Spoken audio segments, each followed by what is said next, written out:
আসসালামু আলাইকুম এভরিওয়ান। আশা করি সবাই ভালো আছেন। নতুন একটা ভিডিও নিয়ে চলে আসলাম, একটা তিতি পাখি গল্প নিয়ে। তো একটা মাওলানা এক জঙ্গল দিয়ে যাচ্ছিল। তো তখন দেখলো একটা মোটাসোটা এক তিতি পাখি। তো যে কোনো উপায়ে আর কি তিতি পাখিটাকে মাওলানা ধরছে। ধরা পরে আহ মাওলানা ভাবতেছিল যে এই তিতির পাখিটাকে কি আমি ঝলসে খাবো নাকি রান্না করে খাবো। তো তিতির পাখি আর কি বুঝতে পারছে যে তারে জবাই করা হবে। মাওলানা খাবারের ব্যবস্থা করবে মানে তিতি পাখিরে।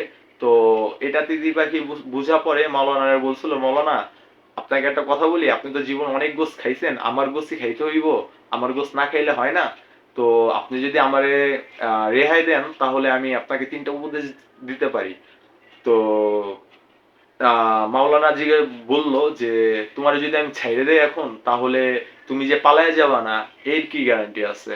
তো তখন দেখা গেছে তিতির পাখি বলল যে আপনাকে আমি যে 3টা উপদেশ দিব, এই 3টা উপদেশের ভিতরে প্রথম উপদেশটা যদি আপনার ভালো লাগে তাহলে আপনি আমায় তাহলে আপনি আমারে সুযোগ দিয়ে দেখতে পারেন আমি পালাই কিনা। আর যদি আপনার আমার প্রথম উপদেশটাই ভালো না লাগে তাহলে আপনি আমারে যা ইচ্ছা তাই করতে পারেন। তো মাওলানা মানে মাওলানার কাছে বিষয়টা ভালো লাগলো আর কি। ভালো লাগার পরে মাওলানা বলল, আচ্ছা শুনি তোমার প্রথম উপদেশটা কি। তো তিতি পাখি বলল যে দেখুন, আপনি যদি কোনো ভালো কিছু করেন, উপরের দিকে উঠার চেষ্টা করেন বা উপরের দিকে উঠতেছেন, এরকম সময় আপনার পরিচিত আত্মীয় স্বজন যারা আছে তারা দেখা গেছে অনেক কটু কথা বলবো। তো যদি তাদের কথা আপনি শোনেন তাহলে দেখা গেছে আপনার আর না আপনার লক্ষ্যে পৌঁছানো হইব না। আর যদি আপনি ওই সব মানুষদের কথা এড়িয়ে আহ আগাতে থাকেন তাহলে দেখা গেছে আপনি আপনার গন্তব্যে পৌঁছাবেনই। তো মানে মাওলানার এই কথা শোনার পরে খুবই ভালো লাগলো যে আরে বাহ, তিতি পাখি এত সুন্দর করে কথা বলতেছে। তো মানে মাওলানার অনেক ভালো লাগছে। ভালো লাগার পর মানে যে যেই কমিটমেন্টটা ছিল, যে প্রথম উপদেশ যেহেতু মাওলানার ভালো লাগছে, তো মাওলানা আর কি তাকে ছেড়ে দিচ্ছে। ছেড়ে দেওয়ার পরে তিতি পাখি নির্দিষ্ট একটা ডালে গিয়ে বসছে। বসার পরে আপনার মাওলানা জিজ্ঞেস করলো, তো তো শুনি তোমার দ্বিতীয় উপদেশটা কি। তো তিতির পাখি বলতেছিল যে আমার দ্বিতীয় উপদেশটা হইলো এইটা, এইটা উম, আহ, আপনি কখনো অতীত নিয়ে আফসোস করবেন না, আপনি আপনার বর্তমান এবং ভবিষ্যৎ নিয়ে চিন্তা করবেন। যেমন ধরেন, আমার পেটে আপনি যদি আমারে জবাই করতেন তাহলে আমার পেটের ভিতরে 2 কেজি দামি পাথর আছে। এই পাথর বিক্রি করে আপনি আপনার 14 পুরুষ সহকারে বসে খেতে পারতেন। তো এই কথা শোনার সাথে সাথে মাওলানা তো মাথা নষ্ট পুরা, যে আমি কি করলাম। তো যেইভাবে ও তিতি পাখিটা ধরতে চাইতেছিল কিন্তু পারে নাই গা, তিতি পাখি এই ডালেতে ওই ডাল, ওই ডালেতে ওই ডাল, মানে এইভাবে আর কি যাচ্ছিল।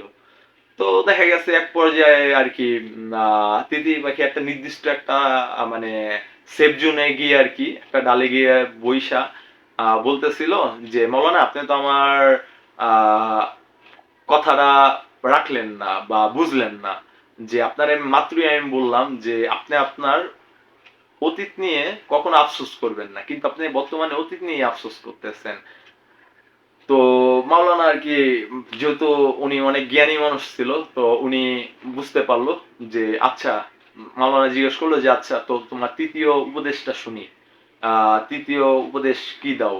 তো তৃতীয় পাখি বলতেছিল যে আমার তৃতীয় উপদেশ হইলো এইটা, যারা আপনার কথা শোনে না বা পছন্দ করে না তাদেরকে কখনো আহ বুঝাইতে যাবেন না, তাদেরকে কখনো বুঝাইতে যাবেন না বা কথা বলবেন না।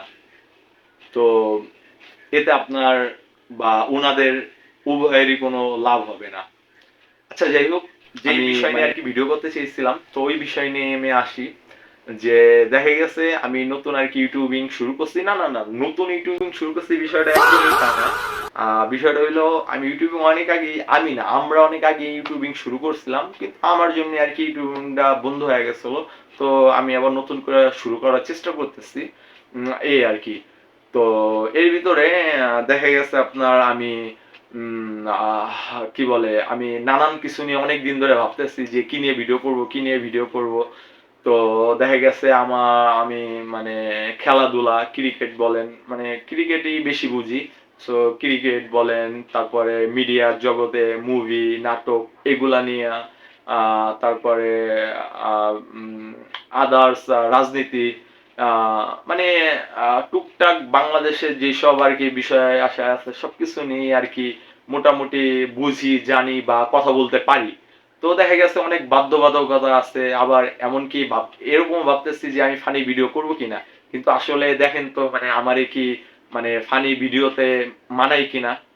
মানে আমার চেহারা দেখে তো আমার মনে হয় না যে আমার ফানি ভিডিওতে মানাইবো। আর আমারে দেখে মনে হয় না যে মানে আমি, মানে যারা আর কি মানে স্পোর্টস নিয়ে আর কি ভিডিও আপলোড করে, ভিডিও বানায়, যে তাদের সাথে আমি মানে কোনোভাবে টেক্কা দিতে পারবো, এরকমও না। আমি আমি একটা চাকরি করি, তো এই চাকরির ফাঁকে আর কি যেই সময়টা পাই ওই সময়টা আমি ভিডিও তৈরি করার চেষ্টা করি। তো এর ভিতরে আর কি মানে অনেক দূর যাদের কথা বলছি, যেসব বিষয় নিয়ে আলোচনা করছি, ফানি ভিডিও বলেন, স্পোর্টস ফানি ভিডিও বলেন, স্পোর্টস বলেন, বিনোদন জগৎ বলেন, তারপরে আপনার আরো আদার্স যেগুলা রাজনৈতিক বিষয় বলেন, তো রাজনৈতিক বিষয় নিয়ে তো অনেক বাধ্যবাধকতা আছে। যে দেখা গেছে মানে আহ, মানে দেখা গেছে, যেটা দেখা গেছে ওইটা আপনারাও বোঝেন যে কি দেখা যাচ্ছে, কি দেখা যায় আর কি। তো সবকিছু মিলে এই বাধ্যবাধকতা আছে। আর আমি যেহেতু চাকরি করি, তো ওই সুবাদে আর কি সবকিছু কইরা উঠা সম্ভব না। তো এই আর কি ভাবতেছি যে কি নিয়ে ভিডিও করব, কি নিয়ে ভিডিও করব। তো এই সবকিছু মিলিয়ে আর কি আজকে ভিডিও শুট করব বইলে আর কি আজকে ভিডিও শুটটা করেই ফেললাম। তো বিষয়টা হলো কি, আমি যেগুলার উল্লেখ করলাম, যেসব বিষয় নিয়ে উল্লেখ করলাম, কোনো কাঙ্ক্ষিত, মানে কাঙ্ক্ষিত কোনো বিষয় নিয়ে আমি ভিডিও করব না। আমার কাছে খেলাধুলা হোক, মিডিয়া জগৎ হোক, আর রাজনৈতিক বিষয় হোক, যেইটা আর কি আহ, যেটা আর কি আপনাদের মাঝে উপস্থিত করা আমার কাছে ঠিক মনে হইব, আমি ওইটাই করব। আমি আবারও বলতেছি, যেটা আমার কাছে ঠিক মনে হইব আমি ওইটাই উপস্থিত করব, উপস্থাপনা করব আপনাদের সামনে। তো হোক রাজনীতি, হোক বিনোদন জগৎ, আর হোক আহ খেলাধুলা, আরো আদার্স যেগুলো আছে, যে কোনো বিষয়, এগুলা নিয়ে অবশ্যই আমি কথা বলবো। কারণ আমি কথা বলতে পারি। আর আমি কথা বলতে পারি, পারা পরও যদি আমি চুপ থাকি, তাহলে ভাই আমার মতো অনেক মানুষ আছে যে কথা বলতে পারে কিন্তু এইসব প্ল্যাটফর্মে কথা বলে না। আর এর জন্যই না দেশটা থমকায় আছে। সো কথা বলতে হইব। তো যেই বিষয়ে আসুক সামনে, কোনো নির্দিষ্ট কোনো টপিক নিয়ে, নির্দিষ্ট কোনো বিষয় নিয়ে কথা বলবো না। যেই সময় যেই বিষয় নিয়ে কথা বলতে হইব, ওই সময় ওই বিষয় নিয়ে কথা বলবো ইনশাআল্লাহ। তো সবাই আশা করি আমার পাশে থাকবেন।